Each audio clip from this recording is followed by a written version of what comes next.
number 35 of the House Bonjour Commons à Standing tous, Committee on Science and Research. Today's meeting is taking place in a hybrid format pursuant to the House orders of June 23rd, 2022. Oh, yes.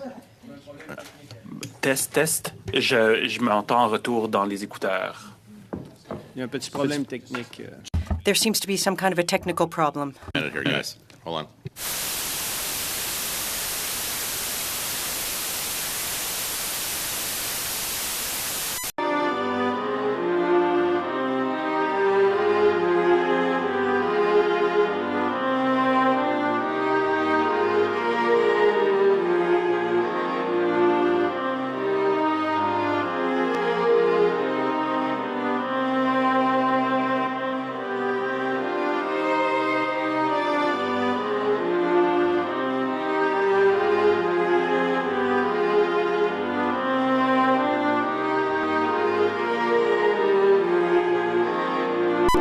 Today's meeting is taking place in a hybrid format pursuant to House orders on June 23rd, 2022. Members are attending in person in the room and remotely using the Zoom application. For our first panel today, we will be continuing our study for the commercialization of intellectual property. I would like to make a few comments for the benefits of witnesses and members. Please wait until I recognize you by name before speaking. For those taking part via video conference, click on the microphone icon to activate your mic, and please mute yourself when you are not speaking. Interpretation for Zoom is found at the bottom of your screen. You can either pick French, English, or floor. For those in the room, you can use the earpiece and select the desired channels. A reminder for all that all comments should be addressed through the chair. Now I would like to thank our witnesses for appearing in person today, and we will start with opening remarks by them. There will be two panels of 5 minutes apiece, and if you would please keep your remarks within the 5 minutes for scheduling reasons. The opening statements for today, we will hear first for 5 minutes, Mr. Aslan. Thank you, Mr. Chair. Merci, Monsieur le Président.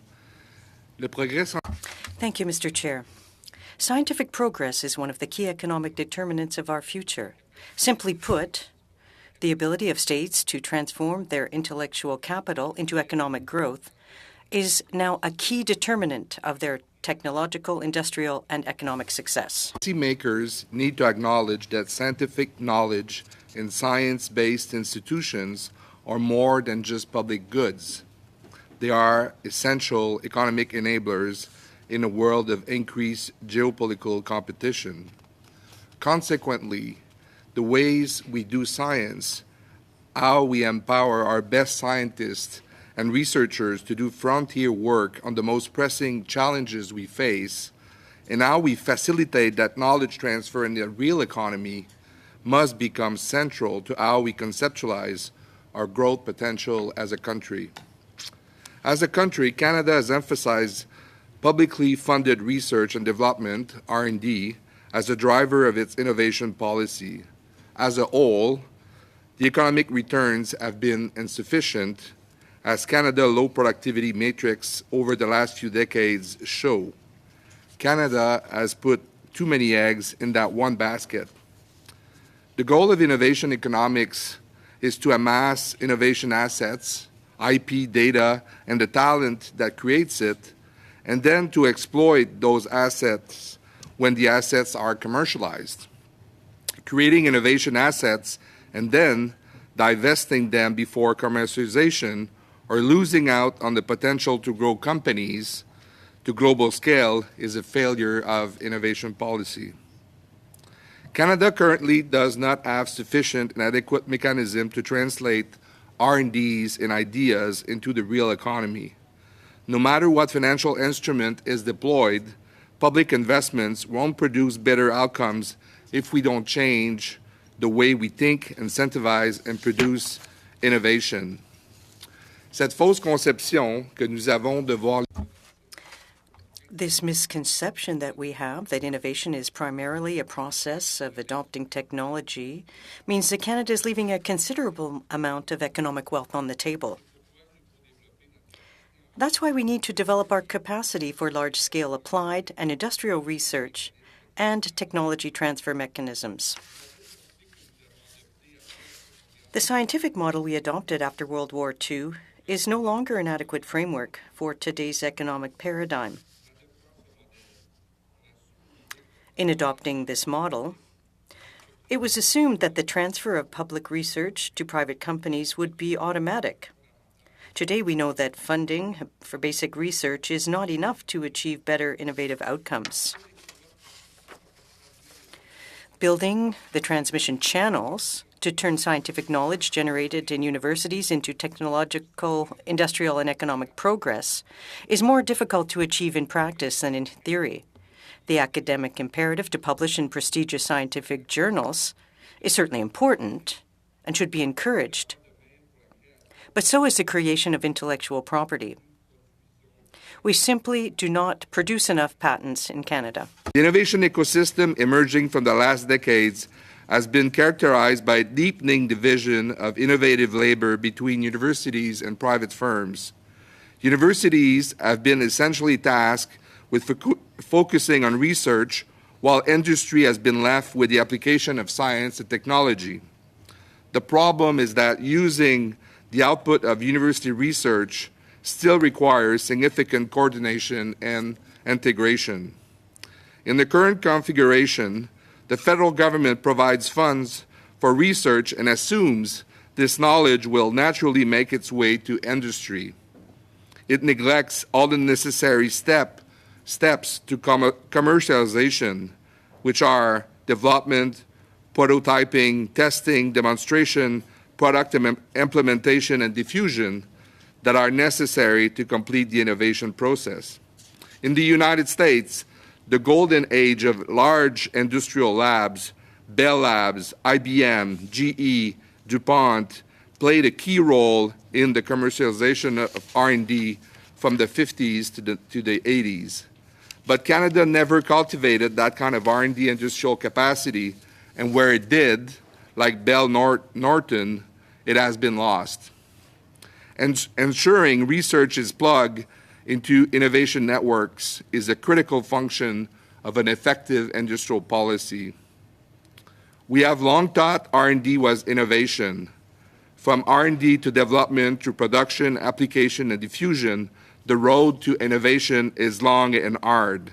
An intentional industrial policy requires a new institutional infrastructure to support the modern application of science and technology in highly competitive and advanced industries, and an approach focused on mandated missions. Thank you, Mr. Chair.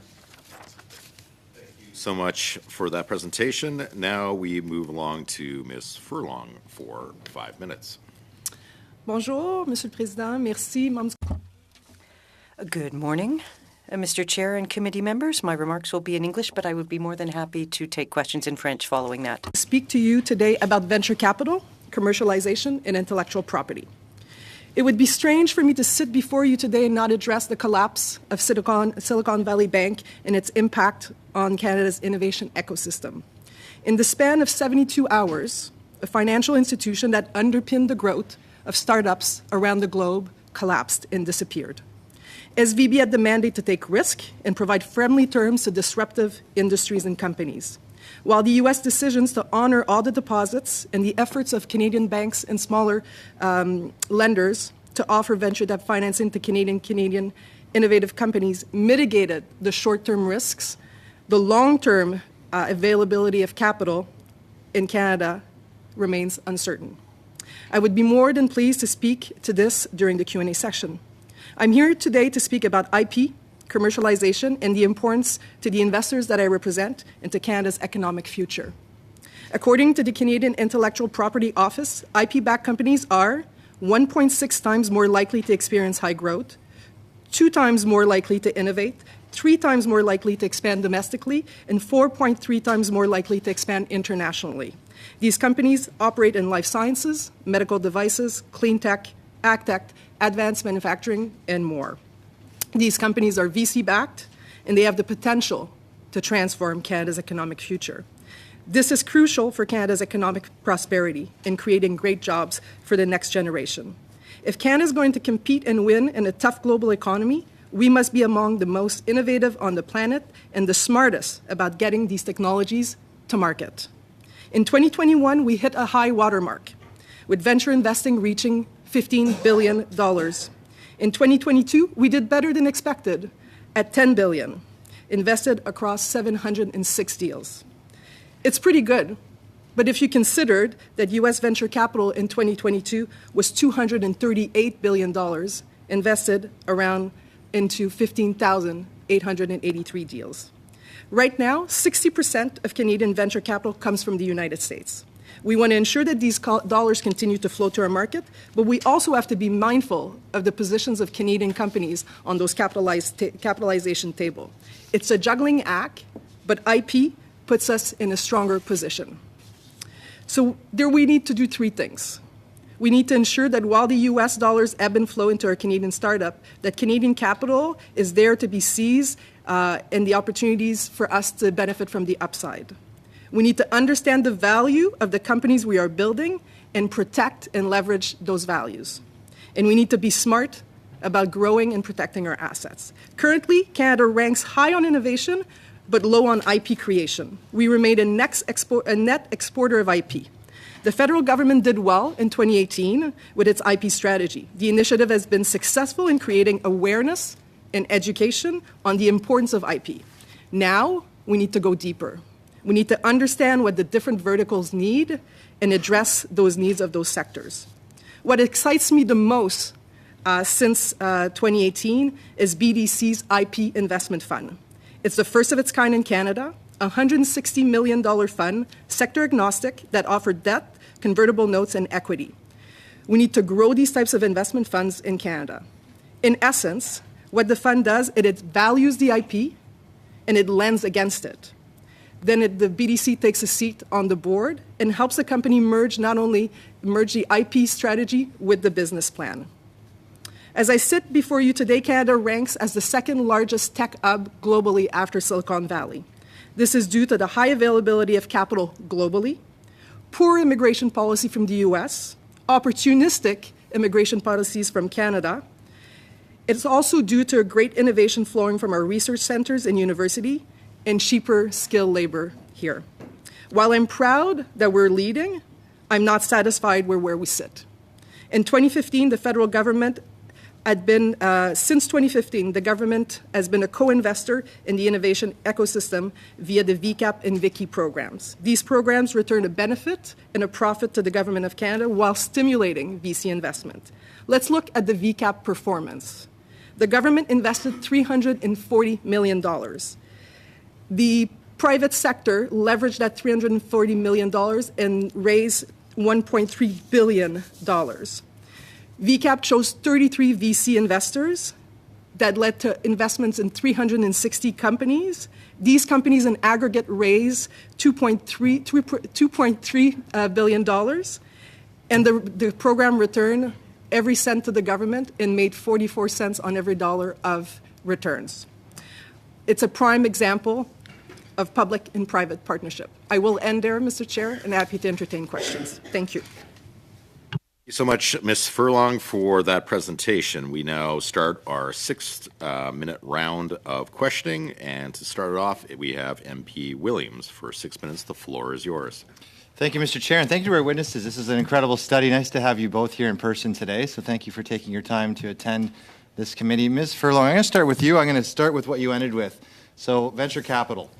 And we've had a lot of witnesses already come to this committee. We talked about, obviously, the need for venture capital. We seem to have a lot of IP that's picked up from the U.S. and international partners because venture capital is more prevalent in the U.S. It seems that more Americans are able to take risk over Canadians. So I'll start with the first question. Do you agree with that statement? I think the culture in the U.S. is a lot more open to risk than Canadian culture. I do think that over the last decade, the investors and the entrepreneurs in Canada and even the business schools have pushed out better and more risk-tolerant entrepreneurs. The availability of capital, as you saw in my remark, is much different in Canada in the U.S. So in terms of the risk profile, Canada as a culture in our DNA, we are more risk averse. That being said, being able to stand before you today and talk about the fact that we're the second largest tech hub after the Valley tells me that we're on the right track. And when it comes to IP, the ability to scale Canadian companies and to grow them here and to IPO them in Canada is still a work in progress. That's right, and I agree with you wholeheartedly, and certainly I think we're also working hand in hand with IP commercialization with scaling companies in Canada. We're bad at equally at both of them, I think. You talked about VCAP, the BDC programs for IP. What recommendations would you make then to generate more Canadian venture capital in Canada? Would it be more programs like that? I think the government needs to stay the course. There's been 3 programs, VCAP, Vicky, and Renewed Vicky. The third one is in process. I think institutional capital, our biggest pension plans, operate in U.S. VC, but very little in Canadian VC. Sometimes they'll do direct deals on these capitalization table, but they don't necessarily become limited partners in GP funds. And there needs to be more. There needs to be more exits. There needs to be more success in Canada. There needs to be more even M&As, because every time an entrepreneur succeeds and as an exit in venture, they become an angel investor and give a chance to the next entrepreneur to grow their own companies. So success, real success. And I think you're right on the money there that we need to celebrate success in Canada. We used to call it humble bragging in Canada. We're always very polite. Mr. Asselin, you had two papers. One was the new North Star paper that talked about the need for a new industrial strategy for intangible economy, in which IP obviously is a critical part of. The second of those papers says that one of the pillars of a challenge-driven industrial strategy is a focus on the entire innovation continuum. I'm curious if you could elaborate on the idea for the committee. Where do you see that looking like, and how does that differ from current system, and what are the potential benefits? Great question. Thank you. I think it's really important to understand our strengths and weaknesses in the innovation ecosystem. My view is that we do pretty well at what I would call the beginning of the continuum, which is the intellectual capital part of it, human capital, universities, R&D, and then VC is better than it was, I would say. But once we go to the continuum to scaling, having global champion in advanced industries is where we're lacking, and this is where we need to go, because as I stated in my remarks, competitiveness on the economic front happens in advanced industries. This is where advanced economy compete. If we don't have scaled companies in these high advanced sectors, we're not going to be competitive. Our current account deficit is not sustainable in advanced industry. In other words, if we're a net importer in all the key advanced industries, we're not going to become more competitive unless, in fact, we're going to be less competitive. And so this is where we need to focus. I find in Canada we are spread too thin across the spectrum. And so when one speaks about innovation ecosystem, I think we need to be really focused on these key advanced industries, scale our companies, create IP, retain it, leverage it, and making sure that we have more IPOs in Canada.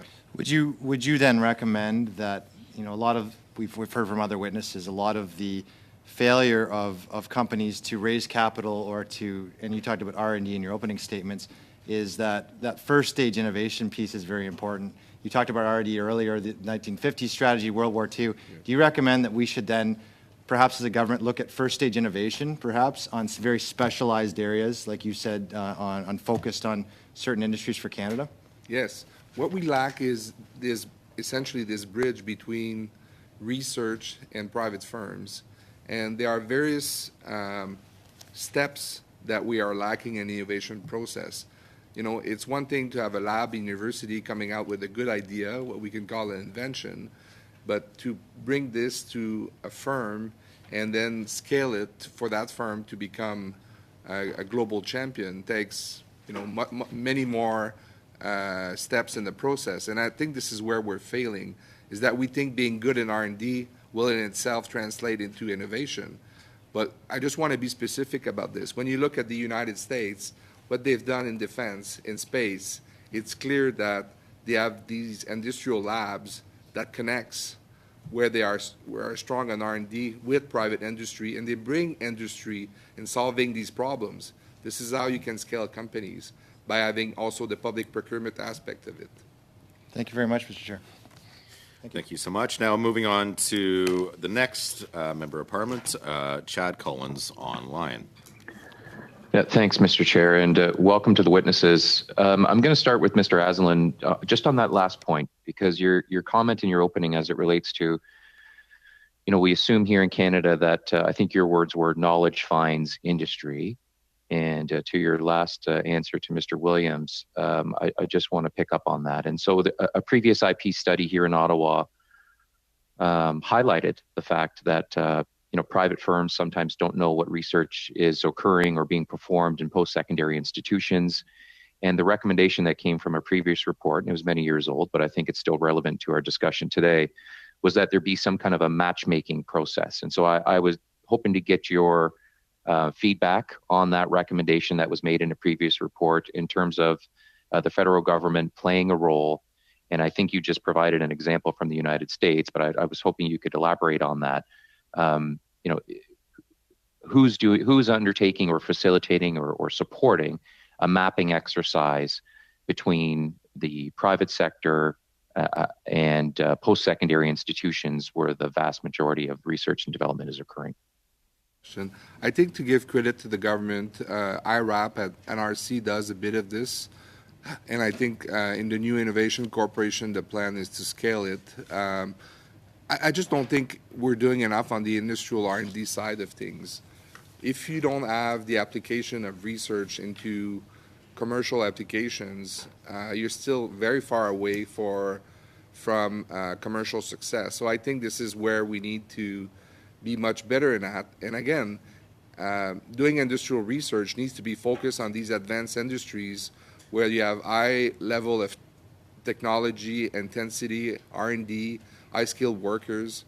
And I'll just bring you back to what Commerce Secretary Raimondo stated a few weeks ago in her very important speech she gave at MIT. She basically said the world is going to compete on three families of technology. First is computing-related technology, AI, quantum, microelectronics. Second is biotech, and third is clean tech. This is where we'll need to compete. If we're not there as a country, we're gonna struggle going forward, in my opinion. Well, thanks for that answer. You were constructively critical, I think, in your recommendations, but you didn't highlight. I was looking for. Normally, people are talking about budgets as it relates to support, and so do you have suggestions as it relates to financial support that the government should be providing on top of what it's doing today? I mean, the government has made some choices, let's be honest. They have gone forward with this Innovation Corporation. I think has been a matter of internal debate for some years. I was a proponent of a DARPA model institution. The government rejected this and went from a bigger IRAP kind of model, which I think, could be potentially good in some aspects, but I think it's not focused enough. And I think unless you think about industrial strategy in very specific lanes and you try to be everything for everyone, I think we're going to still spread the peanut butter too thin. So to the extent government has already made some choices, I think on implementation, I would really urge them to be focused on these three families of technologies I've just mentioned. Okay.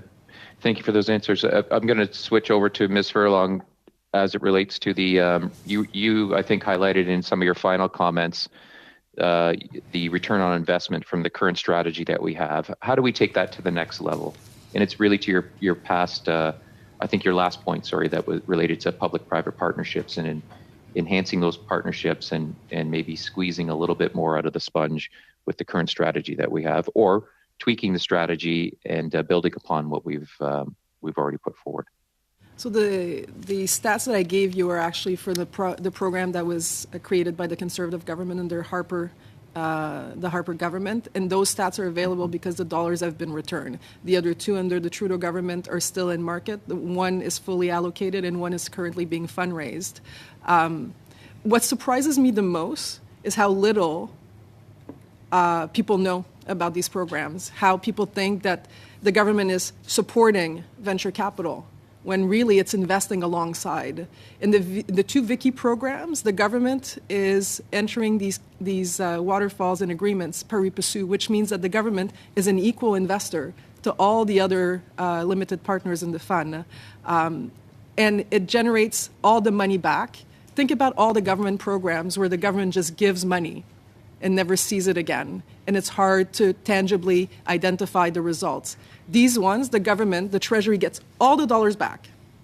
They make a return, a significant return. It creates job, it creates innovation, it creates exports, it commercializes IP, but it needs to grow. As I said, 60% of all dollars that come to venture capital is from the US, and most of it is at later stage. It's the US firm being able to write a $2 million check in a $600 million round, which very few Canadian funds can do. So my recommendation was the government needs to stay the course, not in supporting, but into investing. Institutional capital needs to meet the demand that's out there, and venture capital is the most efficient allocation of dollars to companies. And these programs are wonderful because the government doesn't get to pick. And when the government gets to pick, politics gets in the way. Thanks. You provided obviously some comparisons to the U.S., but are there other international examples? I'm sorry, that we Mr. should be Collins. looking at? We're 20 seconds over already there. Moving on to the next 6-minute panel. We have subbing in for Mr. Blanchette, MP Simard. Just quick clarification due to the committee. How I manage the clock is I won't cut off. I'll try not to cut off the witnesses, but I will cut off the member of parliament if they go over their allotted time. So with that, we have MP Simard for 6 minutes. Merci, Monsieur le Président. Well, thank you very much, Mr. Chair. Thank you, Mr. Asselin, Ms. Furlong, for coming. I listened to your opening remarks, Mr. Asselin, and it brought me back to a lot of discussions that I had as part of the Canadian strategy on vaccines and the forestry sector. Everyone talked about the need to stimulate collaboration between the various stakeholders. I had some discussions with Rémi Quirion, and there's a rather interesting model in Quebec, a rather interesting model indeed, with respects to value associations. I'm not sure if you've heard of them. They're innovative. Quebec, for example, and it works well. There's also the technology transfer centers in Quebec that are quite successful as well. I don't know if there is anything comparable in the government, comparable to those small companies, and I'm talking about the federal government, of course. To the best of your knowledge, do those types of tools exist? With respect to IP, we don't have a mechanism for transferring technology at the federal level, to the best of my knowledge. And as I tried to explain in my opening remarks, the universities have that responsibility. Some have taken that up, including like Waterloo, for example, but more intensive research needs to be done. It's almost unfair to ask the universities to bear that burden because their mandate is to focus on research. So trying to get out into the markets and commercialize this, that's not their job. So that's why I come back to the idea of corporate lobs, because that's where we could bring research and development together to deal with the industrial issues that need solving. And that's what economic growth is. And we saw the growth in the 70s. We saw the labs that were created at the time. Now we've lost them because they were deemed too risky financially, but they weren't replaced. And so I know in Quebec there is a more sophisticated, innovative model that exists. It focuses on transfer technology. Well, I'd have to side with you on that for sure, because I'm from the university sector myself, and in human sciences it's different. But in applied sciences there is a very little interest in commercialization, and that's why it's so important to develop the structures for the transfer of technology. Now, in your presentation, You said that maybe Canada had put too many eggs in one basket. So if I understand what you're saying, then we haven't placed enough value on the transfer of research.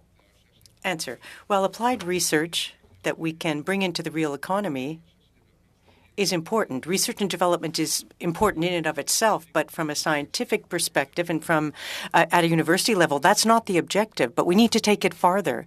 The government needs to be intentionally involved so that it can be an important link in this industrial chain.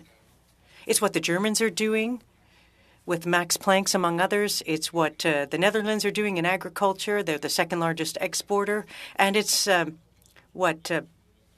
half the size of New Brunswick, and it's the second largest exporter. That's what the U.S. is doing in defense with DARPA, NASA. We didn't create those institutions. We've got a National Research Council that dates back to the 50s. It hasn't been renewed.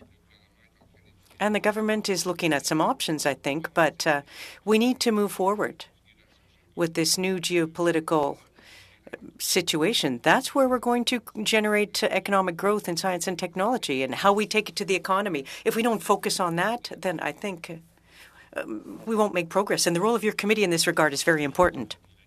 Well, I think we've had a good experience when we saw what happened with the vaccines. We had some work to do on that. Ms. Furlong, Mr. Asselin, I'd like to say I don't have a lot of time left, but I do have another question for you. I'd like you to explain, if we could have a more effective functioning system, what could be done in the short and medium term?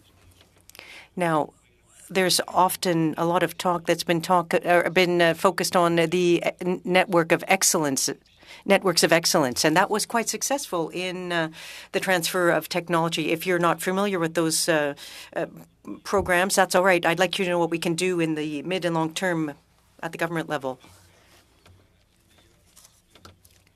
to have a better link between the actual technology and research and commercialization. Well, I think we need to see some incentives, because what we're seeing at present is researchers, they're like small and medium-sized businesses. They work on the things they want to work on. That's the way the system's designed. So there aren't any incentives for them to commercialize. There aren't any incentives for them to turn towards Canadian companies. So if foreign companies come to them and want to buy all their patents,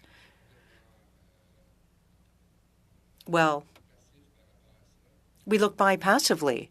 I don't know any country that innovates properly that has that kind of approach. And when I think about all the countries that have grown their sectors or innovative sectors, they really cultivated research and development at the university level and then transferred it to firms. So we need some instructions in that regard, some incentives. We need some policies, very rigorous policies. And I don't think that we have them at present. Thank you. Thank you very much. And thank you for keeping within your 6-minute allotment time. Moving on to the next Member of Parliament, Richard Cannings, for 6 minutes. Well, thank you to the witnesses for being here. This is very interesting. And I want to start with Mr. Asselin. And, well, perhaps both of you, but it seems the core question in this study and the whole question around IP and developing Canadian technology companies is this failure at the later stages. You know, we have good universities, people doing good work, but there's something missing in either the culture of investment or in how we are trying to develop that. Mr. Asselin, you mentioned, you know, I'm tempted to say what's wrong with the private sector here, because the government sector seems to be doing a lot in terms of the education part, but it seems that we're not as successful as other countries. And you mentioned the DARPA model. I'm just wondering, maybe you could expand on what, you know, that's the Defense Advanced Research Projects Agency or something. So, you know, what does the United States get out of DARPA other than, I assume they get a lot of IP that stays in the United States. But is that, when you say you were hoping for a more of a DARPA model, is that more like a crown corporation? Say we had a crown corporation for AI, a crown corporation for biotech. that would do the, because we lead in the world in many of those sectors at the research level. Interestingly, that's a great question. Interestingly, the U.S. is replicating DARPA in key sectors. These advanced industries I mentioned, they have ARPA-E for energy, which deals with clean tech, and they have now ARPA-H that deals with biomanufacturing, essentially biotechnology. And these institutions are independent, very agile, very nimble. They are led by scientists. And the genius of it is they bring industry and researchers together to solve real industrial problems that they are after able to translate into American companies. Just think about where Boeing and Lockheed Martin were 50 years ago before DARPA existed and what they are today. Is because they were able to absorb that technology that they work with the government. So what DARPA did essentially de-risk private investments in very expensive breakthrough technologies. So breakthrough technology is a risky business. Sometimes it works, sometimes it doesn't. And the genius of DARPA is that it tries not to do incremental innovation. It does only breakthrough innovation. In other words, if it's not crazy enough, they won't do it. And that's why it works. In Canada, culturally, we've never done that. And I think this is where the world is going. And I don't see the reasons, if we're so good at invention, supposedly, why we could not compete and create that model. Now, could it be a bit different, more adapt to Canadian institutions? Sure. But the idea, is, to me, is very straightforward. That in terms of where you mentioned this concept of having the government basically put in money and let someone else choose where that's spent, invest along with other investors, and we have investments come at different stages. A friend of mine, he was a doctor, and he had a company that developed a flu vaccine, and of course he ended up selling it to Glaxo, and he made a lot of money. But I am assuming the IP for that vaccine is no longer in Canada. And so I'm just wondering how the systems you're talking about, where they would invest, early on or later, as in Glaxo developing it. I would rather Canada has companies or crown corporations that develop these biotech products at the end and keeps the whole ecosystem within Canada. Everyone would want to have a Canadian Glaxo, and that would be the ideal, right? Mm-hmm. To have a Canadian multinational that would help translate and commercialize this data. In life sciences, a lot of R&D is passed through multinationals. Like the idea of a small biotech growing up to become a Pfizer is very rare today. I think it's an issue of scale. And like even leaving life sciences, which is a particular case in and of itself, there's one member of CVCA that's called I-Line Beta, and I-Line Beta basically works with multinationals to identify a problem, and they don't invest in existing companies. They create this company. And there's a number of other smaller venture labs, but the scale of them. So what Robert is saying in these models, the amount of capital that the U.S. government is putting in these institutions, in these collaboration, what we're doing here is peanuts. Like we're putting, $20, $30 million to work in a venture fund to start a company and solve a problem. There's one in Calgary that addresses and works with the oil industry to address some of their own clean tech solutions for. So these things exist in Canada.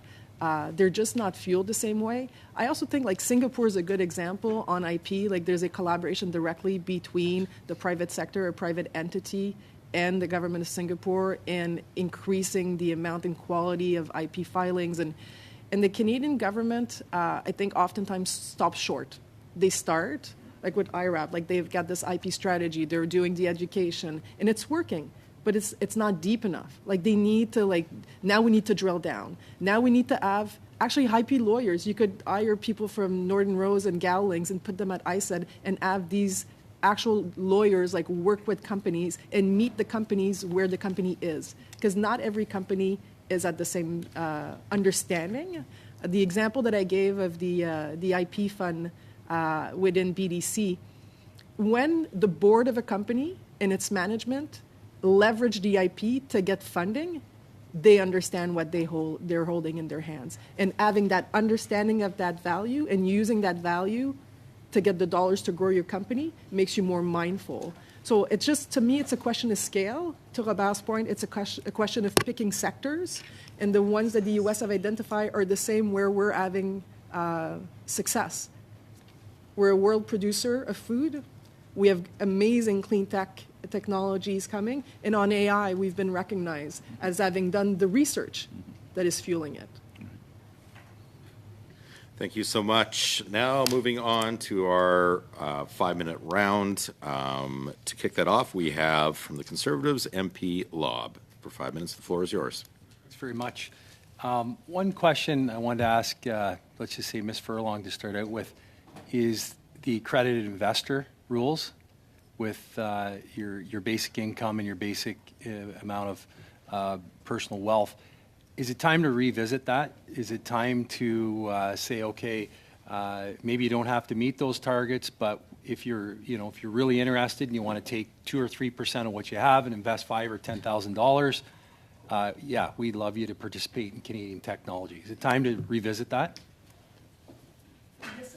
I think having thresholds and the regulators having put threshold for accredited investors is good because you want someone to really understand what they're getting themselves into. That being said, democratizing the access to venture capital in the tech sector and investing in the value that's being created before it goes to a public market is a conversation that we've been having. We've seen some funds in Canada work with Canadian banks to try to get, almost as if when you do your RRSPs, if you could say, within that allocation of RRSPs, I would like 2 or 3% to go to alternative investments and have these investments be placed on your behalf.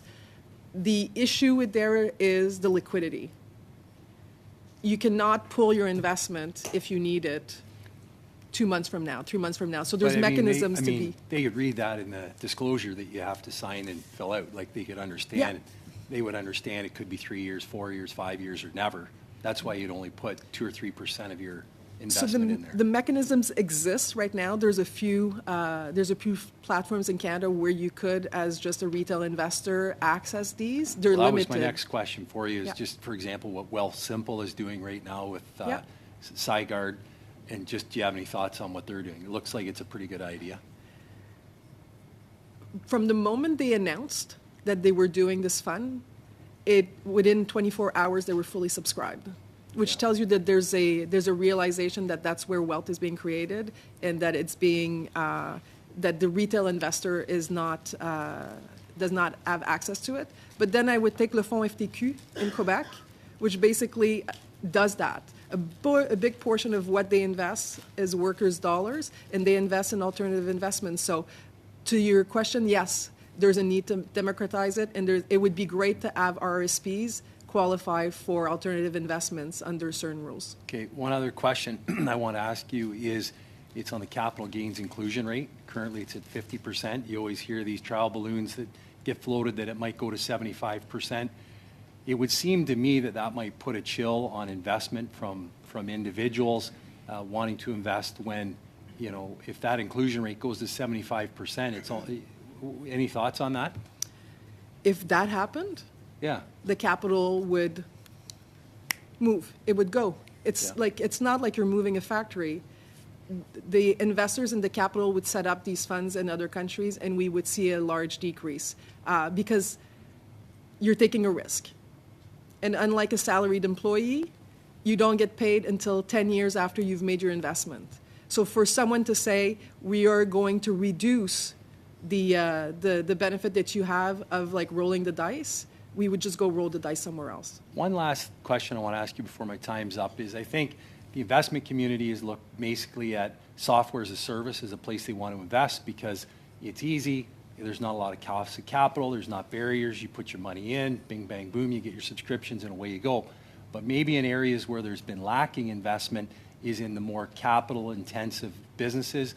maybe some innovative manufacturers and other things. Is that where the government should be really looking to support people with great ideas for manufacturing that could come in and make some changes in the country? Yeah. Thoughts?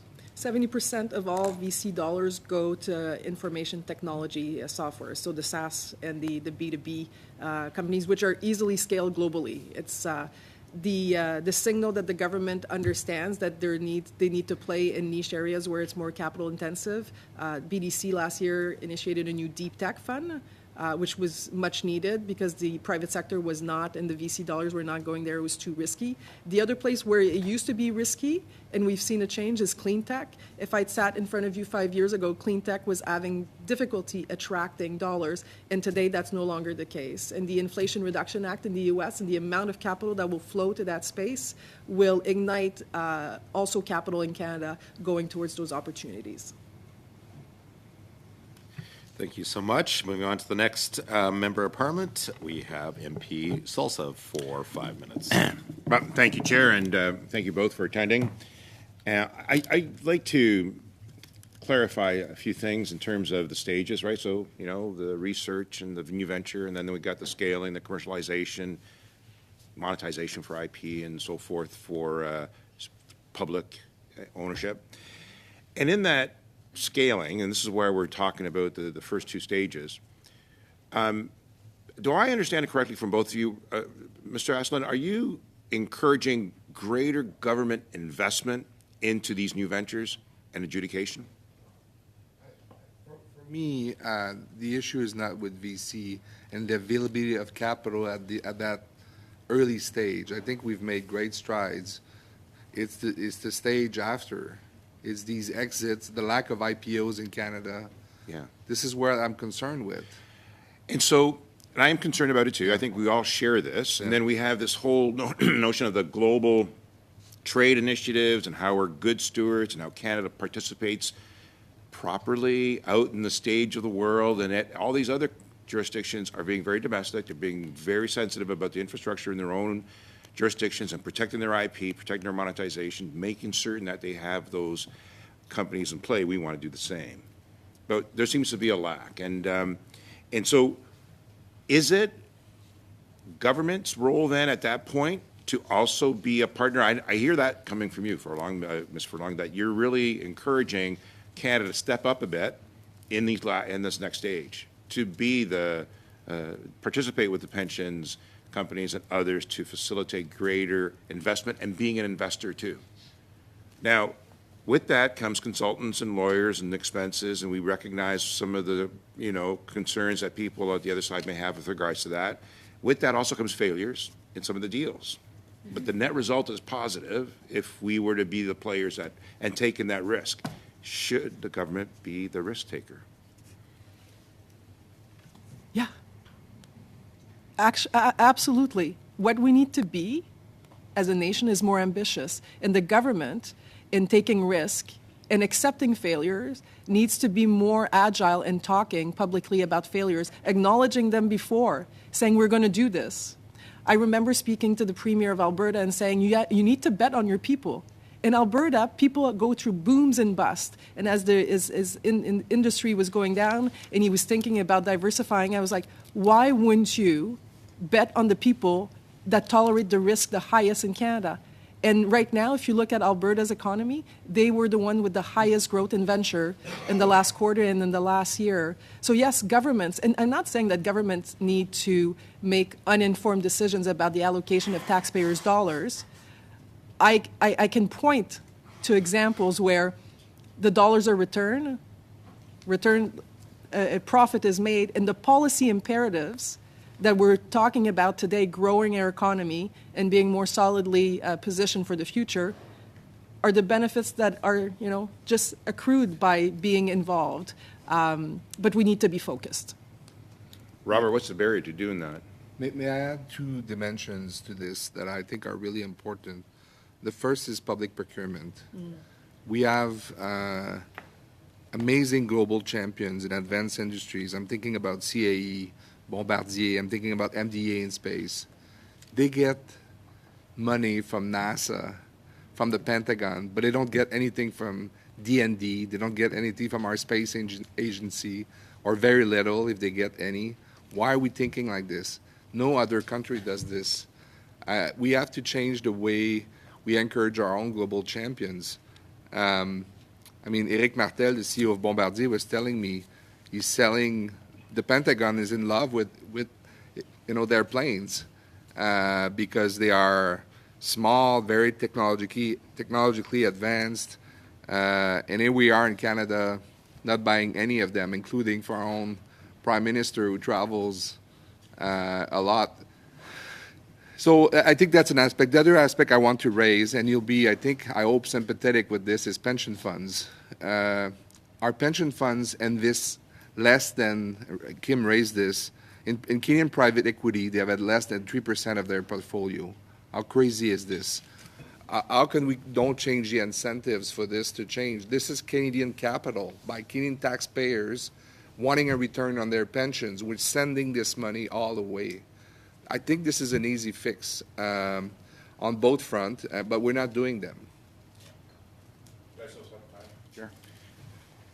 No, I don't. Unfortunately, Thank you're you. out. 7 seconds over right now, but that's all right. Moving on to our 2.5 minute round. We have from the block MP Simard for 2.5 minutes. Oui, merci, Monsieur le Président. Thank you very much, Mr. Chair. I like your last comment, Mr. Asselin, because I can see the same thing happening in Shamukamu in the forestry sector, for example. They're preparing beams, they're being commercialized, but only in Europe. Because we're not using those products here. But not everyone's encouraging them. So that brings me back to a question with respect to market development. Now, I think, well, in fact, I find it quite surprising that there isn't a stronger mechanism to develop the market. I'm looking at all the bio products, for example. Now, we produce cellulose from paper, from pulp. That's an investment. Innovation is involved. But what the players on the ground are telling me is that there's no market for it. So they're making it, but there's nowhere to sell it. So the mechanism for market development should be something we should work on. What do you think about that? Well, the IRAP program is something that comes to mind. I think if we could do a better matchmaking with respect to innovative technology, not just for more conventional research, but...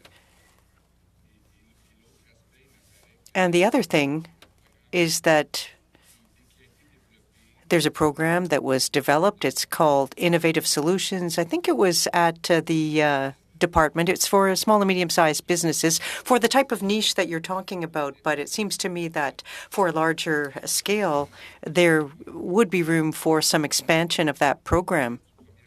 If an initial buyer or someone develops a technology, we need to have a sign of confidence. It's not a blank check. No, we need a solid examination of where the money's going, how it's going to be invested, etc. But there are a lot of countries that are doing that, so I don't see why we wouldn't do it. Well, thank you. Ms. Furlong, I'd like to confess that I don't know much at all about the financial sector, so I'm sorry if I say something silly here, but earlier you talked about what the labor market funds are doing, the FTQ, etc., the CSN.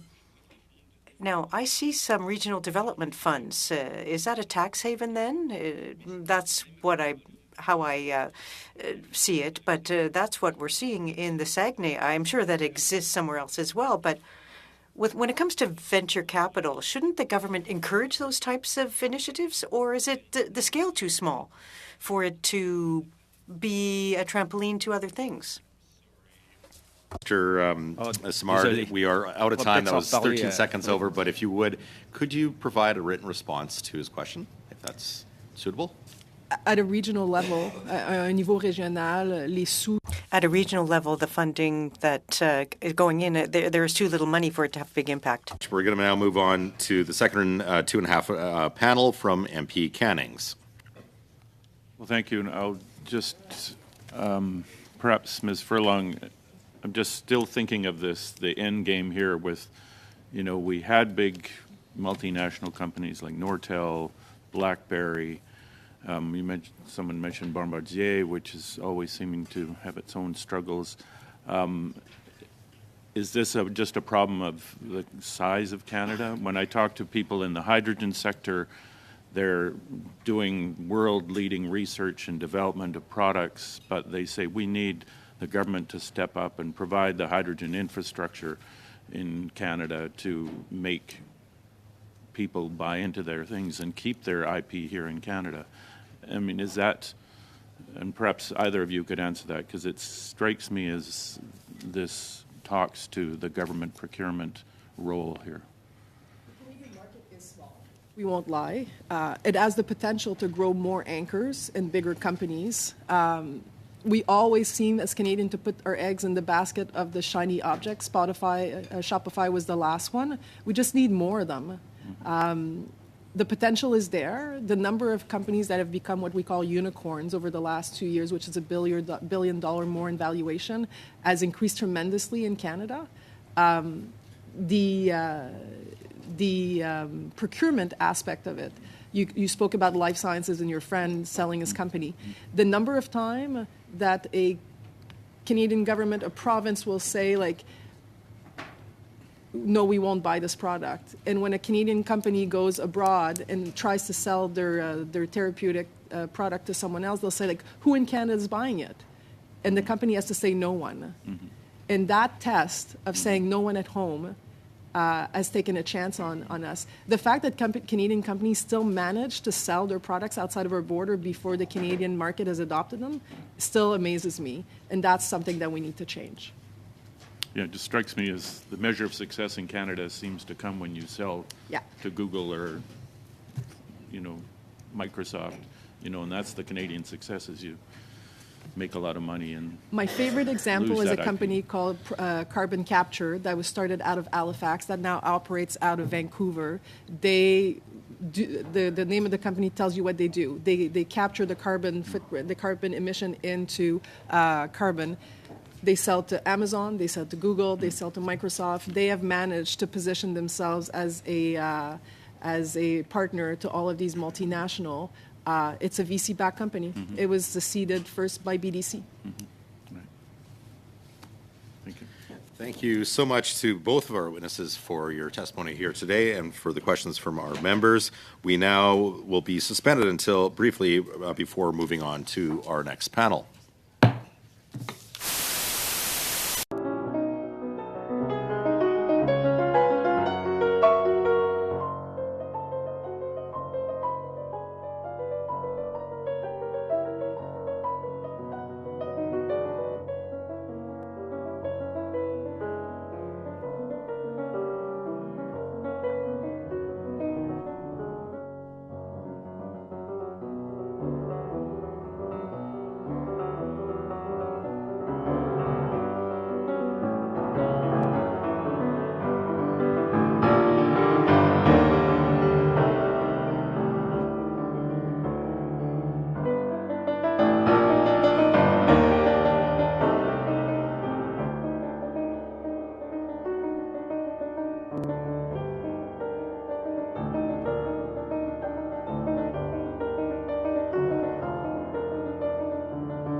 things here.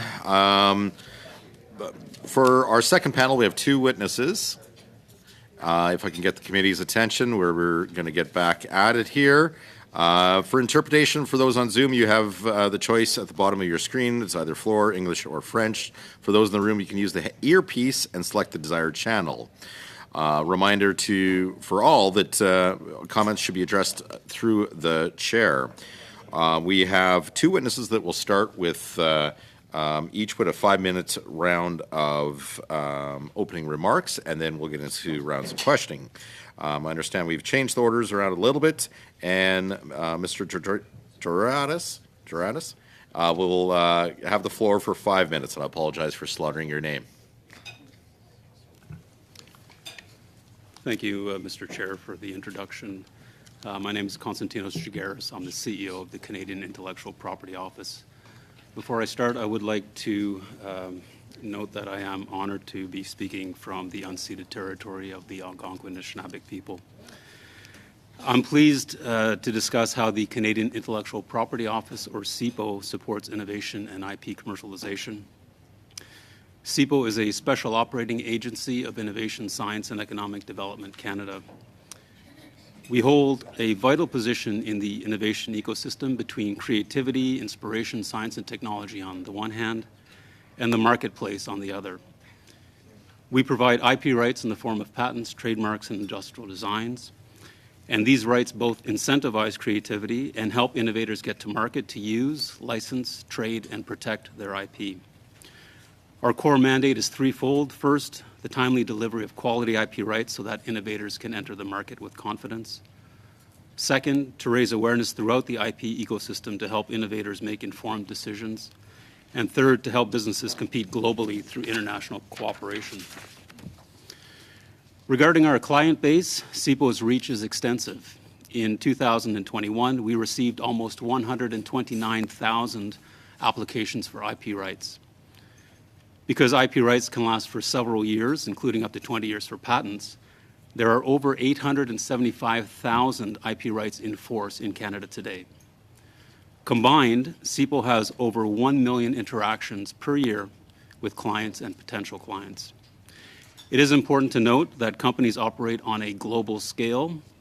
As such, over 70% of IP comes from abroad. Likewise, 56% of Canadians will file in other jurisdictions in which they are operating. Going beyond the numbers, as part of the National IP Strategy, we worked closely with ISED and Statistics Canada on the Survey of IP Awareness and Use, which surveyed 16,000 companies. And this is new information I would like to share. We asked companies how IP directly contributed to their business success. Almost 60% of respondents indicated that there was a direct benefit, including increased business value, increased revenues and employment, and the ability to collaborate and secure financing. These benefits do not just accrue to multinationals. In fact, micro-sized entities with only 1 to 4 employees also reported tangible benefits. The survey also revealed that 58% of respondents were familiar with IP, but there still remained an awareness gap. And importantly, only 4% of respondents had a formal IP strategy in place. Building on these survey findings, we just published CIPO's business strategy, which provides a 5-year horizon of priorities. One priority is to continue working across the IP ecosystem to address the awareness gap. We offer a number of general tools and information products to help innovators make informed decisions, including what to consider in developing an IP strategy, how to navigate the IP system to seek rights, how to find and hire an IP professional, and how to protect their rights in Canada and abroad.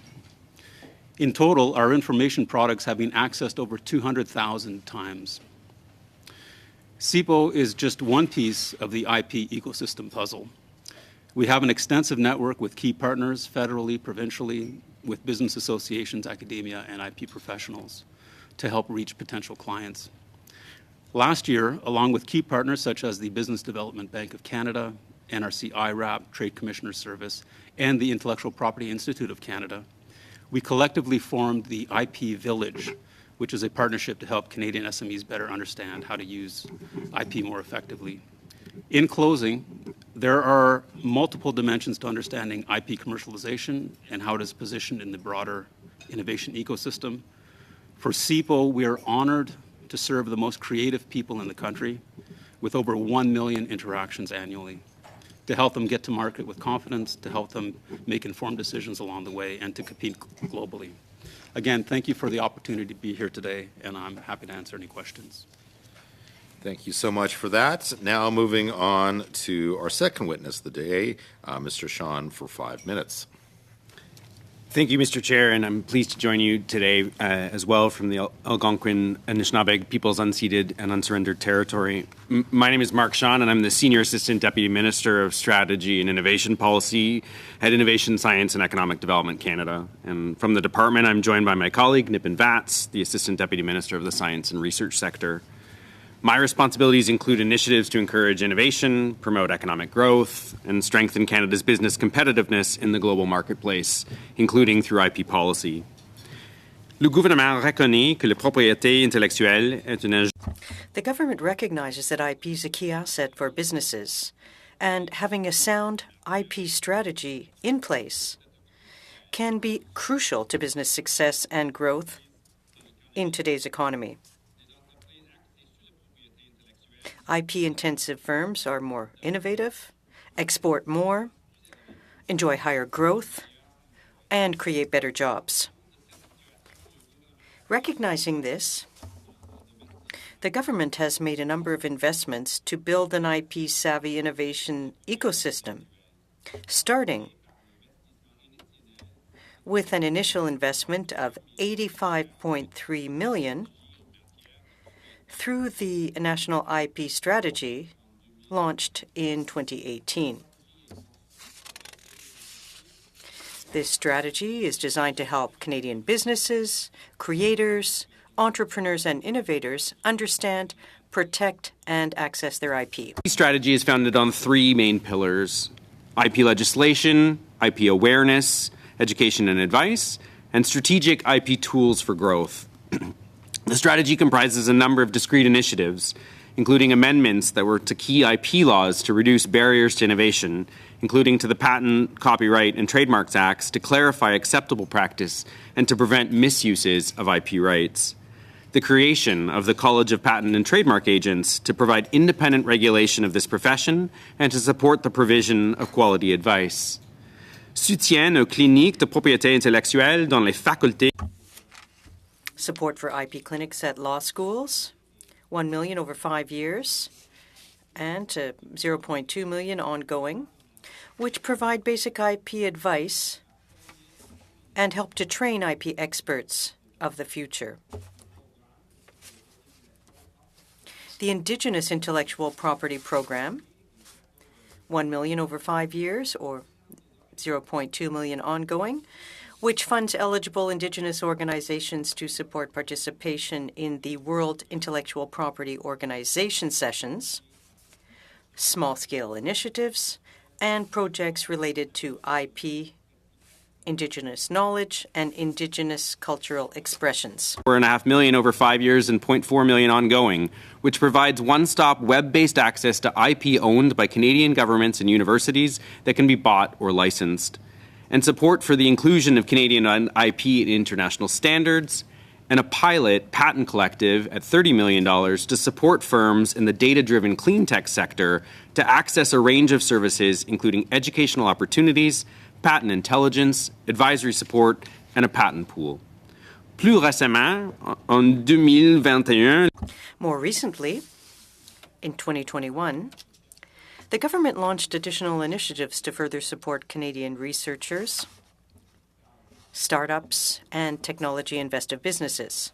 For example, a $90 million investment in Elevate IP will help business accelerators and incubators provide Canadian startups with access to IP supports in order to strategically manage, leverage, and protect their IP. The $75 million IP Assist provides support to Industrial Research Assistance Program, IRAP, clients and their IP needs. Complemented by the Strategic IP Program Review, which was announced in Budget 2021. The review is currently assessing how Canada's innovation and science programming could better integrate IP considerations throughout the life cycle, from basic research to near commercial projects.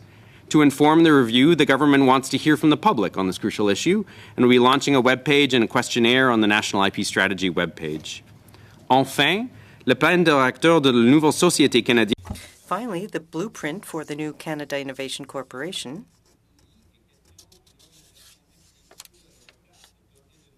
was recently released, announcing an outcome-driven organization for all Canadian business sectors and regions, helping them become more innovative and productive. Canadians are talented, creative, and inventive. These activities will help Canadians and Canadian businesses take their new ideas and their new technologies and turn them into new products, services, and growing businesses. And we are happy to take any questions from the members of the committee. Thank you so much for the testimony from our witnesses today. We are now going to move into our 6-minute panel. Starting off is MP Lubb for 6 minutes. The floor is yours. Good afternoon, gentlemen. Thank you for appearing here today. The first question I'd like to ask is there was an article, I think there's more than one article, but there's been a few articles written recently, and let's say they're slightly critical of the changes to the Trademark Act and what is potentially causing many delays in regards to looking at patents and copyright issues. I'm just wondering if you have any thoughts on this. Has it caused this? I mean, that's what some lawyers are saying. And if so, what is the ability to speed this process back up? And we'll just start off with that, I think. Sure. I'm happy to start on the legislative changes and then turn to my colleague from CIPO to talk a little bit about the administration of those trademark rights. As I noted, as part of the intellectual property strategy, a number of changes were made to Canada's IP laws to ensure that they were protected from potential abuses. And one of the ways in which that was done was actually to try and prevent from trademarks being exploited by individuals who might be what's sometimes called trademark squatting or actually sitting on a number of trademarks with no intention of use. And so one of the ways in which we dealt with that was to try and put in place effective mechanisms to ensure that there was mechanisms in place when there wasn't use for people to be able to pursue those trademarks and strike them from the roll, and also to ensure that we had effective practices in place in terms of the fee structure associated with trademarks. And so by and large, I think those cases and those changes are actually an important part of the changes, but I'll turn to my colleague from CIPO who can talk a little bit about the current situation at CIPO and trademarks. Okay, merci beaucoup pour la question. A number of factors have converged over the last few years that I'd like to speak to. There has been a continual growth in demand for trademarks. And last year we received over 82,000 applications at CIPO. And this represents a 71% increase in demand over the last decade. And this is a global phenomenon. As well, in 2019, we acceded to an international treaty through which we now receive 29% of all our applications. And in fact, Canada ranks 5th in the world for demand through these treaties. Yes. This has been a phenomenon for the last 10 years at least, the increase in applications. So what is your office's ability to provide support to people putting these in? Do you hire more people? Do you have to use software? What are you doing to make sure that you're keeping up with the demand? Because obviously you can't keep going with the same method. So what is it that you're doing to meet the demand of the market? Because it is a fast-paced market. These people need answers and they need the results. Yes, thank you for the question. In terms of our response, the demand, as I mentioned, has been growing. And in particular, during the pandemic, there was a surge in demand. 2 years ago, we launched a full recovery plan in terms of our trademark, which looked at building capacity, which looked at changing some of our processes and using technology. I'm pleased to say that for the fiscal year that will end in a few days, we will have issued 67,000 first reports and 48,000 approvals. That is a 50% increase in production from the previous year. I'm also pleased to say that since July, we have had 8 consecutive months of decrease in our inventory. So our actions are starting to take hold and starting to gain traction. So we're seeing a trend to cleaning up some of the outstanding applications and questions. My next question is, at the education level, or just between the time where the research is commencing and there's a great idea or there's a business case in some of the research, oftentimes the individual has no business experience possibly. They have no legal experience possibly. What is the role between the patent office, the legal system, the government that has invested possibly millions of dollars in this idea? How does that come together to protect everyone's investment, including the person that came up with the idea? How's that happen? I'm happy to start and again turn to my colleague for the specific role that CIPO plays. But I think one of the goals of the National Intellectual Property Strategy was actually to increase the overall level of awareness and education across the entirety of the innovation ecosystem. Because as you note, it actually takes all of the players to be kind of working in concert with a relative level of IP savviness to be able to get to good protections. So the things that I would specifically point to in some of the improvements that we've made are things like our investments in IP legal clinics. IP legal clinics are run by IP school or by law schools across the country. That's now being expanded to business schools who can apply for support to be able to ensure that small and medium-sized enterprises can actually access pro bono advice on how they can potentially think about the protections related to their idea. I would also point to things like Explore IP, which actually was that database I talked about that has all of that IP that we funded through federal funding that's sitting at universities and has it in one spot to allow for that kind of business development capacity to be able to assist that transfer. I got 3 or 4 minutes left, right? Yeah, you're 10 seconds over, Mr. Love. But moving on to the next member, we have MP Luzon for 6 minutes. Monsieur Lauzon? Yeah. OK. Merci. Merci beaucoup. Well, thank you. Thank you very much. And thank you for being with us here today. My question will start with you, Mr. Shan. As you know, there's a lot of talk about investments. You mentioned a lot of them, and you also talked about growth and intellectual property that has increased and is continuing to increase. So can you tell us what this increase is about? Can you explain it for us? La croissance de Growth in the application of IP, yes. Well, it's a phenomenon of the international economy because of changes in all sectors of the economy. Technology has been set up in all sectors, and this has proven useful. It's also intangible. Tangible industries where the fundamentals of intellectual property potentially looked very different in a world in which you made physical things that weren't necessarily assisted by technology, towards an increasing amount of the economy that's driven by data, that's driven by software, that's driven by services, that's driven even by the embedded nature of that data and technology in even physical industries. Par exemple, si on par exemple, le secteur... Let's look at the automobile sector. In the past, a car was really a hardware issue. I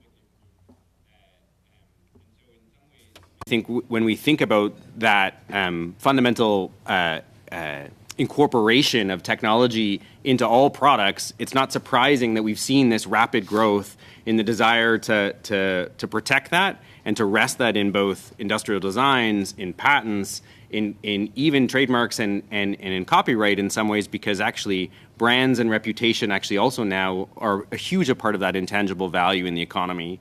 So I think when we look at that rapid growth, that's really explained by what we're seeing in the global economy. And I think, you know, the goal for Canada is to ensure that we actually can seek success in a world that we've actually shifted from some of those places where we potentially used to have advantage on our people and some of our fundamental kind of abilities to make things to actually ensuring that we can do that in a way that still seeks success. Je veux pas vous interrompre, c'était très intéressant. Mais... I don't want to interrupt you because it's very interesting, but I have a sub-question that I'd like to ask, and there's one specific one.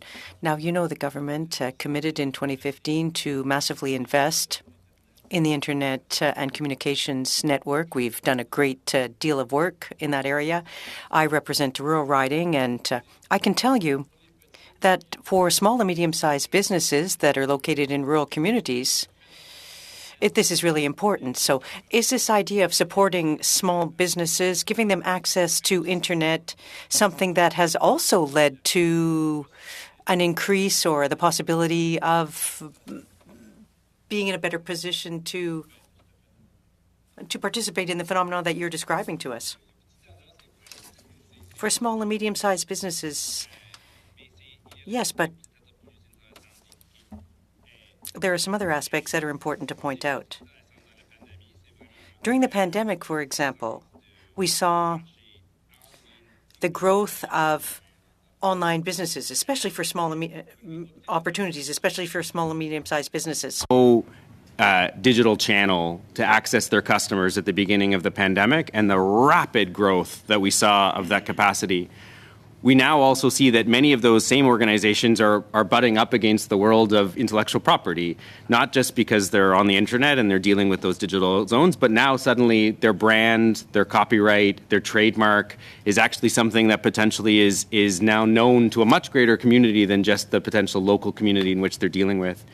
Et donc, avec sa réalité, ça nécessite... So with that reality, small and medium-sized businesses need to use technology. High-speed internet, and intellectual property in order to take advantage of those opportunities in the market, in the digital economy, especially internationally. Well, you mentioned small and medium-sized businesses, but sometimes there's one person, 3-4 people involved, and this rural component or the rural environment is greatly affected by small businesses in rural communities. Now, in the past, we saw intellectual property maintained in those small companies and guarded there, having improved communications. It's improved. Has that brought the intellectual property out of the small and medium-sized companies? Has it enabled it to flourish? Oui, merci beaucoup pour la question. Well, thank you for the question. As my colleague said, there was a very significant change that occurred during the pandemic. And that has helped small and medium-sized businesses. We can shift as more and more companies were operating on virtual platforms. It almost democratized, if you will, some of these platforms. And what was particularly interesting, and linking back to your earlier question, the platforms themselves were starting to demand that people prove that they owned the IP that was being traded on the platforms. So for small and large companies, that led more and more people coming to us, to CIPO, asking to get their rights and prove that they own it.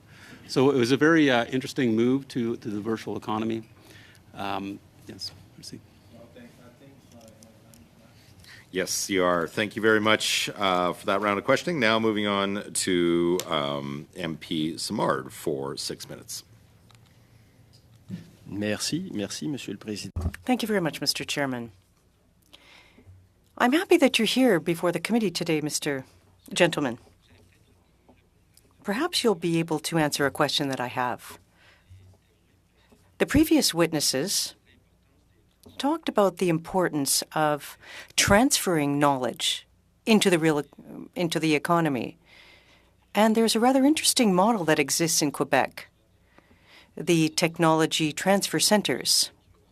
Now, as you know, the federal government funds the ones that have a designation, a technology designation.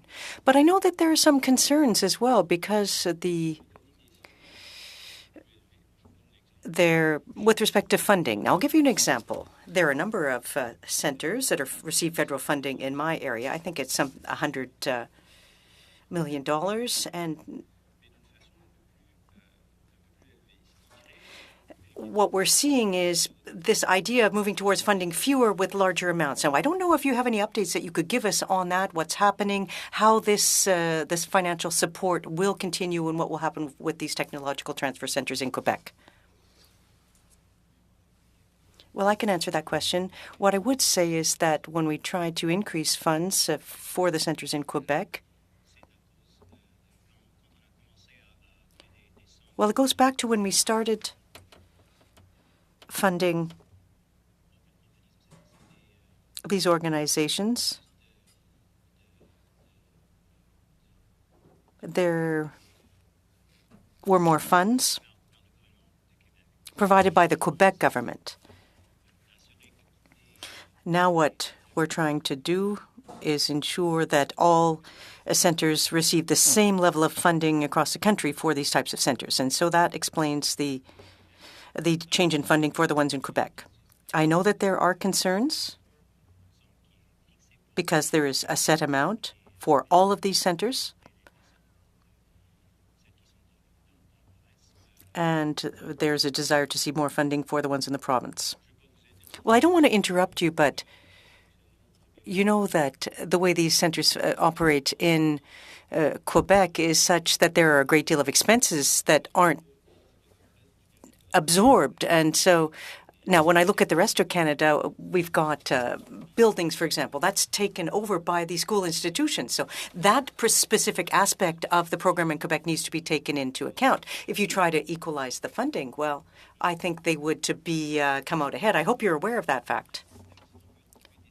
Well, it is a different system. Each province has a different system, but there are some that, for example, have a shared infrastructure where it's the responsibility of the transfer center itself. They're responsible for the infrastructure. But the principle is, at least for centers funded by the government, it needs to be the same amount. But I do understand the distinction you're making. Well, thank you. But I have heard that concern raised, the fact that it may reduce the number funded. I know that the government's aware of that. I can't give you an update specifically, but we are having a lot of discussions with the sector, and we're trying to find a way to resolve it. Well, thank you. Thank you very much. Now, quickly, I'd like to focus on another issue. The importance of a strategic plan for innovation. Now, I often hear the minister talk about the importance of the batteries, for example, and the network, and that I understand. But are there strategic sectors that you've identified that would benefit from better funding than others? So what's your strategic plan? Have you focused on specific areas or sectors as part of your strategic planning? Monsieur le Président, pour la question. Thank you for the question. I'd like to answer this from two perspectives. There is the industrial strategy globally for all government investments. So that is, if you will, the digital transition, the digital shift, the idea of building a more resilient economy because of geopolitical change, because of change in the value chain. But there's also something else that we need to take into account. The aspects below that, they're also very important. So the government's strategy for investments in the value chain, for example, for automobiles. The artificial intelligence strategy, investments in important international clusters. Well, I don't have a lot of time left. Could you provide the committee with a chart, an organizational chart that identifies the strategic areas and the sectors that you're referring to? Well, after I will consult my colleagues, and perhaps we can provide some additional comments on that. Yes, thank you. Thank you so much for that. Now for our last member of Parliament to ask our witnesses questions, we have MP Cannings for 6 minutes. Well, thank you, and thanks to the witnesses here. It's been very interesting, primarily because I assume many Canadians know absolutely nothing about the patent process other than, basically what a patent is.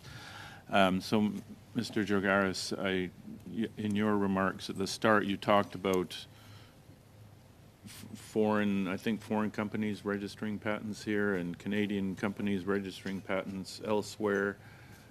Can you maybe just give at least me sort of patent 101 of, if I was a company, what I have to go through? Where do I register patents to be protected worldwide? What kind of foreign agreements are out there? Just so I can get a basic lay of the land. So, thank you very much for the question. As I mentioned, 70% of our applications come from abroad, and most Canadians will file outside of Canada. Just one example in terms of volumes. Last year, 12,000 Canadians filed in the U.S. for patents, and in reverse, 16,000 Americans filed in Canada. So we have a number of mechanisms in place to help support that. From CIPO's perspective, we do provide information on how to enter markets and what to consider. We are part of international treaties governed under the World Intellectual Property Organization, and we are part of treaties for each of patents, trademarks, and industrial designs. And what this does, it allows someone who wishes to go into multiple markets to file just once through the World Intellectual Property Organization, pay one fee in one currency, and then determine which countries they wish to go in. It's a way of facilitating that movement to the global stage. And I'm pleased to say that it was just in the last 3 years, where we joined the trademark and industrial design systems. And for all three of them, Canada is ranked quite highly in terms of volume. So for the patent system, we are 5th. For the trademark and industrial design systems, we are 6th internationally. And that demonstrates people who want to invest in Canada and also Canadians who wish to operate globally. So if I were a foreign company, I would register in Canada solely I'm just trying to grasp why a company would decide I'm going to register my patent in Canada rather than the United States or Germany or wherever. What drives that decision? So a company's intellectual property strategy rests on a number of things and is shaped in part by their sector, their location, as well as their market. And so for many companies, a primary consideration is that you want protections in the places in which you sell. And so and you also want the kind of recognition of your technology from an office of kind of considerable repute that will potentially allow people to know that you've not only got an idea and you've protected an idea, but you've got someone who has taken a credible look at it. And that's not to disparage any of the IP offices around the world, but so that's why many people file in first instance in places like the United States and the European Union. Large markets with very large patent offices for that capacity. That said, Canada increasingly plays an important role not only as a country of second filing, but also as a market, which is why my colleague noted that the vast majority not the vast majority, but the majority of applications coming into the Canadian intellectual property system are coming from abroad because they're interested in the Canadian market. It's also why we need to look very carefully when we kind of make judgments about how well Canadian firms are doing, because many of them are actually interested in those markets abroad and are potentially using other offices as the place in which they're filing. And then which rights you file for. So for some companies, patents are going to be the end-all, be-all. It's the most important thing they can do. For others, they're relying on things like trade secrets, or perhaps their copyright, or their trademark, or an industrial design. And all of those are kind of specific to the business, which speaks to why IP advice and IP strategies are so critical for leading small and medium-sized enterprises to think through thoughtfully, because those strategic choices about which markets, which rights, in what order, are all very important, particularly when a company's at their early growth stage where they're not necessarily ripe with capital. How would some of those offices differ, say the Canadian office and the American office, in terms of how long it takes to get a patent, how much it costs, just another those issues that might drive a decision? So, thank you for the follow-up question. The getting a patent and applying for it can be a rather complex process. There are a number of steps in play. We ensure that we are internationally comparable, so that when someone applies in Canada, they can expect similar turnaround times with other jurisdictions. We also ensure that our fees are comparable, and in fact, in the larger jurisdictions such as the EU, the U.S., and in Japan, Korea, the fees are higher. So we do try to ensure that there's a value proposition for Canadians who want to file in Canada, that they can get their rights here quickly and at a comparably reasonable price. Okay. Thank you. Thank you, Mr. Cairns. You came in under 5 seconds to spare, so much appreciated. Moving on to the 5-minute round, we have from the Conservatives, Dan Mazur for 5 minutes. Chair, and thank you for the witnesses for coming out here today. This is directed to the department, but we'll see where we go here. Over the last 5 years, what percentage of intellectual property developed in Canada is owned in part or in whole by non-Canadian companies?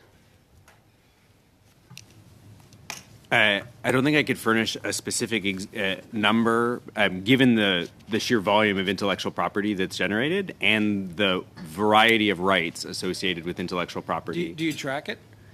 We track patent filings. We track the number of trademark filings. Harder to track copyright. Much of that's not registered, and so trade secrets. Developed. So if you could table that to this, some of that data, that would be great. You bet. How much have Canadian universities made from licensing or commercialization of intellectual property last year in comparison to research and innovation funding they received?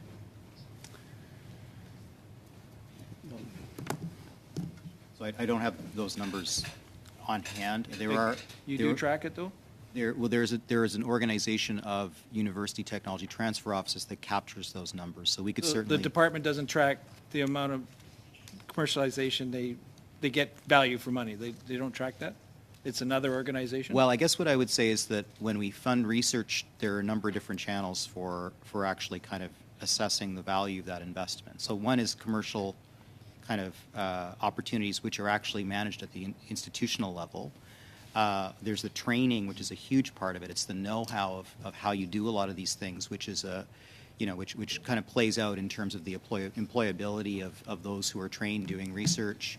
I guess what we're trying to get at is there any way of measuring the value for money? So if we as a government or as a people, Canadian people, invest in this, how much are we getting back out of that in intellectual property and commercialization? Yeah, so there is data that is produced by the technology transfer offices that we could certainly provide to the committee. Provide that for the last 5 years, that'd be really good. I'll certainly see what's available. We can certainly do that. But I just making the point that the channels of kind of the benefit to industry and the economy are not exclusively IP related. So there are a whole bunch of other things that come into play. Good, thank you. The University of British Columbia was asked if they were still working with Huawei Technologies. And the response was, and I quote, "Yes, we are." How many universities that receive federal research funds continue to work with Huawei in any form? So we can't speak to that entirely because we can only speak for those things, those projects that are funded through federal dollars. There are a range of activities, research activities that universities carry out that don't have a federal funding component. When it comes to federal funding, federal funding. Currently there are research security guidelines in place that are country and company agnostic. They're not specific to prohibitions on companies. And they're simply guidelines, right? Well, they're actually mandatory for the Alliance program at NSERC, which is the primary funding vehicle for the granting agencies to fund partnerships between academic researchers and industrial partners. That funding only goes to the academic researcher, not to the company. Not to the university? It goes to the researcher. So to the researcher themselves in a university. That's right. So the way it typically works is when a researcher is doing a project with a company, they need to disclose that to their research office. Okay. But then if they apply for if there's a project proposal with a company that they want to collaborate with, the primary program for that is an NSERC program, and the university would be involved in that assessment process. Okay. Those guidelines that you mentioned, are they legally binding? Well, I mean, it's a grant. Are you aware? So basically the way it works is that if there's a sufficiently high risk, they won't get funded. So there's not a legislative dimension So it's not to legally binding. I guess that's we're on the same thing. One last point, Chair. In reading your departmental plan on page 43 here, shows the total business investment in Canada, which includes intellectual property products. The total business investment was $228 billion in 2019-20 and was $204 billion in 2020-21. That's more than a 10% decrease in investment. And 2021 and 22 also show a decline of 4.5% since 2019-20. Is this decline in business investment concerning to the government? I thank the chair for the question. I think Canada's overall innovation performance continues to motivate the government to seek opportunities to significantly increase Canada's success rate. I think we have put in place a number of programs and initiatives aimed at arresting some of what are worrying statistics and overall trend lines in a number of key areas, as well as ennobling bright spots of spots where we continue to see spots where we want to make sure Canada's advancing. And so I think our industrial strategy is motivated by the fact that business expenditures on research and development, amongst other things, are not where they should be and are zones where we absolutely want to increase our innovation performance. All right, moving on to our last MP for a round of questioning for 5 minutes. We have MP Bradford. Thank you, Mr. Chair, and thank you to the witnesses today. The first question then will be for Mr. George Garras, please. On March 9th, 2023, Associate Professor D'Agostino, Professor of Law at York University's Law School, told the committee about the possibility of using artificial intelligence to speed up the processing of patent applications in Canada. You've indicated that, you've been able to speed up that process and there's fewer, backlog now. Do you know approximately how many are waiting to be processed? Yes, thank you. In terms of trademarks, our inventory is 150,000, and our annual applications are 82,000 new ones every year. Okay, so there is a little bit of a backlog then. Okay.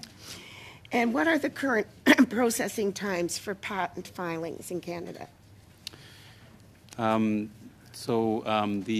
patent process, as I indicated earlier, there are multiple steps. There's an application first step, but then the applicant has up to 4 years to decide when they wish to move forward. This is called the request for examination period. So we leave it to the applicant to decide when is appropriate. From when they request an examination, our first action for them is 14 months. And that is comparable to other developed countries. Okay. From the request for examination to the final file, it is on average 30 months. But there are mechanisms in place. If people need to proceed quickly, they can proceed and have their application moved to the front of the line. For example, if it's an application for a green technology, it does get accelerated without a fee. Or if it's an application that has already been reviewed in another jurisdiction, that can be accelerated. So there are mechanisms if people wish to move quicker. Okay. So what role could artificial intelligence play then in processing the applications? Thank you. And this builds on the comment from Professor D'Agostino, who is spearheading some great work in the area of AI and society. With regard to our operations, we are exploring different tools that would help in terms of searching, comparing different backgrounds for technology, helping classify activities, and to conduct formalities. We are very clear in terms of looking at these various technologies to ensure that when we do move forward, we won't be introducing any other, for example, biases in the process that might be embedded in the artificial technology. We are working closely with a number of other IP offices internationally to see who is developing this technology and how it's working out. So we are at early stages, but quite hopeful that it could be used to increase the quality and speed of processing. Because AI is an area that Canada has a fair bit of expertise in, so it'd be good if we could harness that. Now, I'm not sure which one of you would answer this question, but earlier this year, the Government of Canada released a blueprint for the Canada Innovation Corporation. It was announced in the budget of 2022. It's designed to help boost business investment in research and development, and it's modeled on the Israeli Innovation Authority in Business Finland. What features of the Israeli Innovation Authority in Business Finland will be applied to the workings of the Canada Innovation Corporation? Thank you, Mr. Chair, for the question and the honourable member. The Innovation Agency has taken a number of features from international best practices that it's put into the blueprint that it's released to date. A number of those include the agility to be able to move at the speed of business by moving more quickly and advancing projects more aggressively with promising corporations and potential startups.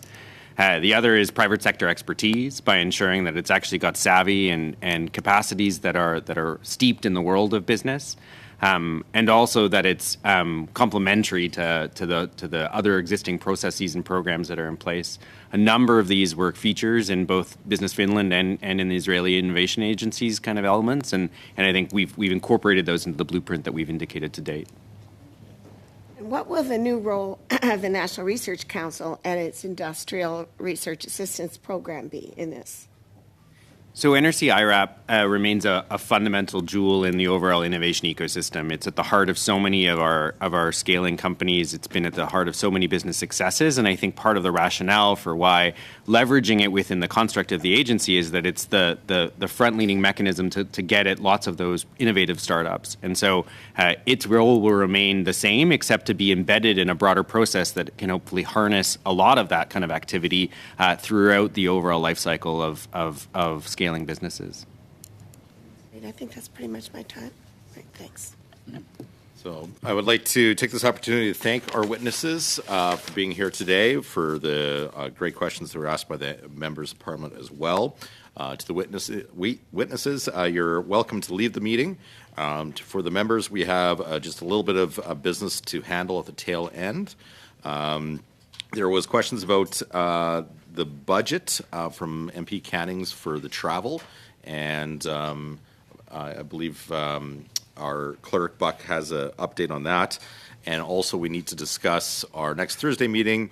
They would like to, because we can't have the time slot that we usually have, they want to move it to 6:30 that evening. So the options are either move it on next Thursday to 6:30 or cancel the meeting. I've mentioned this to the members, and we just need to come up with a game plan. So I'll open up to the floor. First, I guess I'll make the motion to move the meeting to 6:30, and then open up to the floor for discussion.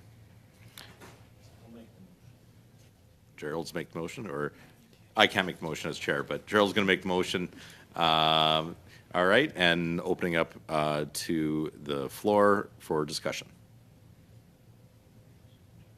Seeing none, we'll just go to, are we in agreement to move till 6:30 in the evening? Seeing agreements?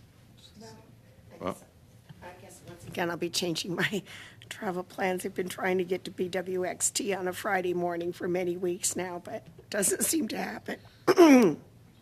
yeah, I'm in the same boat. I don't really want to change my plan, but we do have 2 weeks afterwards on constituency week, so.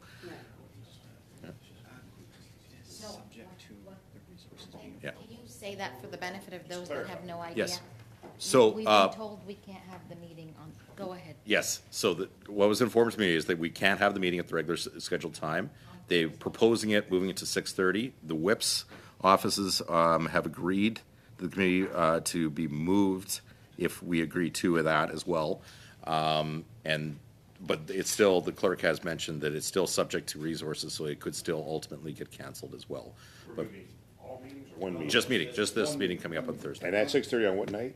On Thursday, March 30th. Next week. March 30th. Yes. I'll have to do it, I'll have to do it via Zoom. Okay. Actually, Well, I will be doing, well, yeah, that's. actually, I'm driving, I won't be able to do that. Well, there's always subs, so. Yeah, that's what we'll have to do. We'll figure that out. I wasn't watching online, but Mr. Collins, do you have any comments on this or anything to add?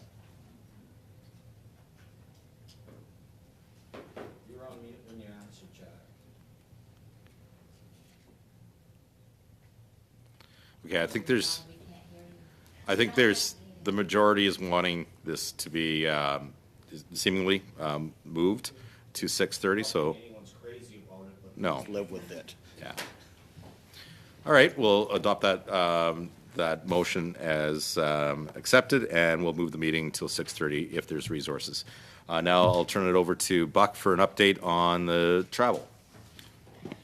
So very, very quick update. It is on the public record that's the subcommittee on committee budgets met yesterday and adopted the motion that they are granting us the travel budget needed for the travel in the spring. That does not mean the trip is approved. There is the final step for the House to actually adopt a motion to authorize the committee to travel. But the budget that we adopted is granted to us if that approval from the House comes through. And with that, seeing no other questions. Oh, hold on, we have Mr. Cannings. I just wanted to ask Keelan what the timeline is on that. Just, do we have any idea when? Now that ESPLI has decided which budgets are granted, the whips are in a position to propose those motions or have them proposed in the House, but I have no info on when or if that might be. There will be some discussion around this table as to when that travel would take place? Well, that was brought up when the budget was adopted. So the budget adopted by this committee was for travel during the week in May, the break week in May. So that's May 21 to May 27.